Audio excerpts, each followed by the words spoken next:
Dear students, welcome again biology class. तो आज का हमारा टॉपिक है क्लोनिंग वेक्टर PBR 322। तो PBR 322 हम देखने वाले हैं आज कि PBR 322 में ये क्लोनिंग वेक्टर है और इसका यूज जो है हम बायोटेक्नोलॉजी में करते हैं। बायोटेक्नोलॉजी में हमको जो भी डिजायरेबल प्रोटीन या जो भी बनाना है तो उसके लिए जो है हम होस्ट सेल में जिसको डालते हैं तो उससे जो है हम क्या करते हैं, रेप्लिकेशन करवा करके क्वांटिटी जो है एक लार्ज स्केल यानी कि बहुत मात्रा में जो है क्या बनाते हैं, हमारा डिजायरेबल प्रोटीन बनाते हैं। तो PBR 322 में ये आपको यहाँ पर देखना होगा कि कौन कौन सी चीजें यहाँ पर इंक्लूड होती है। एक्चुअल में PBR 322 में होता क्या है कि ये एक क्लोनिंग वेक्टर है और इसमें कौन कौन सी साइट होना चाहिए वो यहां पर दे रखी है। सबसे पहले यहां पर होना चाहिए ORI यानी ओरिजिन ऑफ रेप्लिकेशन, यानी कि ऐसी साइट होना चाहिए, ऐसी जगह होना चाहिए जहां से रेप्लिकेशन स्टार्ट हो सके, उसको हम बोलते हैं ओरिजिन ऑफ रेप्लिकेशन। दूसरा है सिलेक्टिव मार्कर। क्लोनिंग वेक्टर में सिलेक्टिव मार्कर होता है। यहां पर आपको एम्पिसिलिन रेसिस्टेंस और टेट्रासाइक्लिन रेसिस्टेंस दो यहां पर सिलेक्टिव मार्कर यहां पर शो हो रहे हैं। तो ये सिलेक्टिव मार्कर एक्चुअल में क्या करते क्या है कि ये जो है रेसिस्टिविटी प्रोवाइड करवाते हैं, ठीक है ना, किसको, बैक्टीरिया को या बैक्टीरियाफेज को। तो एक्चुअल में हम इसका यूज करते हैं ट्रांसफॉर्मेंट और नॉन ट्रांसफॉर्मेंट प्लाज्मिड का पता लगाने के लिए हम इसका यूज करते हैं कि भाई हमारा डिजायरेबल डीएनए किसमें जुड़ा है किसमें नहीं जुड़ा है। तो उसके लिए हम जो सिलेक्टिव मार्कर का यूज करते हैं।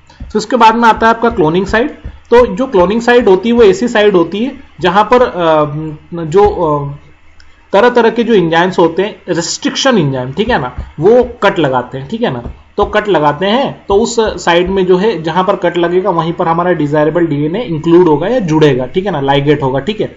तो इसलिए हम यहां पर उसको क्या बोलते हैं, क्लोनिंग साइट बोलते हैं, ठीक है। अब इसके बाद में यहां पर कुछ दे रखा है आपका, थोड़ा सा हम दे लेते हैं।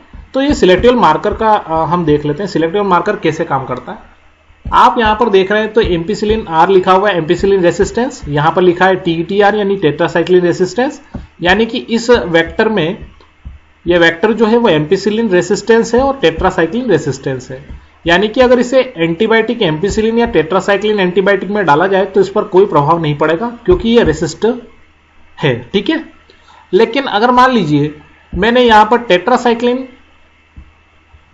वाली जो साइड है, टेट्रासाइक्लिन रेसिस्टेंस वाली जो साइट है, उस साइड पर यहां पर मैंने BOMH1 से कट लगाया, ठीक है। BOMH1 यानी रेस्ट्रिक्शन एंजाइम है, तो उससे मैंने यहां पर कट लगाया और यहां पर मैंने डिजायरेबल डीएनए यहां पर जोड़ दिया।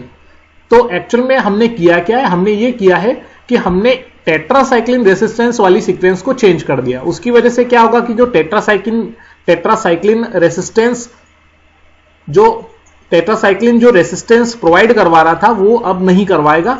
अब अगर इसको मैं टेट्रासाइक्लिन में डालूंगा तो ये क्या हो जाएगा, मर जाएगा, ठीक है ना। मतलब ये रेसिस्टिविटी रही नहीं क्योंकि हमने यहां पर कट लगा दिया, ठीक है ना।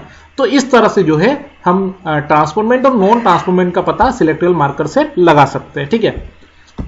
इसके बाद एक और यहां पर प्रोसेस होती है इंसर्शनल इनएक्टिवेशन की। तो उसका हम एक इंसर्शनल इनएक्टिवेशन का हम वीडियो नेक्स्ट डे देखेंगे, उसको पूरा हम अलग ही वीडियो में देखेंगे। इंसर्शनल इनएक्टिवेशन एक इजी प्रोसेस होती है क्योंकि यार एम्पिसिलिन और टेट्रासाइक्लिन वाला जो मैटर होता है तो इसमें क्या होता है कि दो कल्चर करवाने पड़ते हैं कि एम्पिसिलिन का एक कल्चर बनाओ एंटीबायोटिक वाला, एक टेट्रासाइक्लिन का बनाओ, पहले उसमें डालो फिर उसको निकालो। तो एक्चुअल में थोड़ा सा डिफिकल्ट होता है।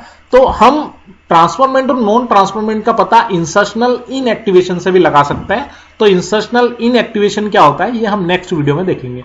अभी यहां पर हमने जो पढ़ा है मैं आपको वापस से रिवीजन आपका करवा देता हूं। तो हमने पढ़ा है PBR 322, उसमें कौन कौन सी साइट्स होती है, ORI होता है, ओरिजिन ऑफ रेप्लिकेशन होता है जहां से रेप्लिकेशन स्टार्ट होगा, दूसरा होता है सिलेक्टिव मार्कर होता है, ठीक है ना। सिलेक्टिव मार्कर ट्रांसफॉर्मेंट और नॉन ट्रांसफॉर्मेंट का पता लगाने के लिए इसका यूज हम करते हैं कि भैया हमारे डिजायरेबल डीएनए किस वाले प्लाज्मिड में गया है और किस में नहीं गया, इसका पता हम उससे लगाते हैं सिलेक्टिव मार्कर से।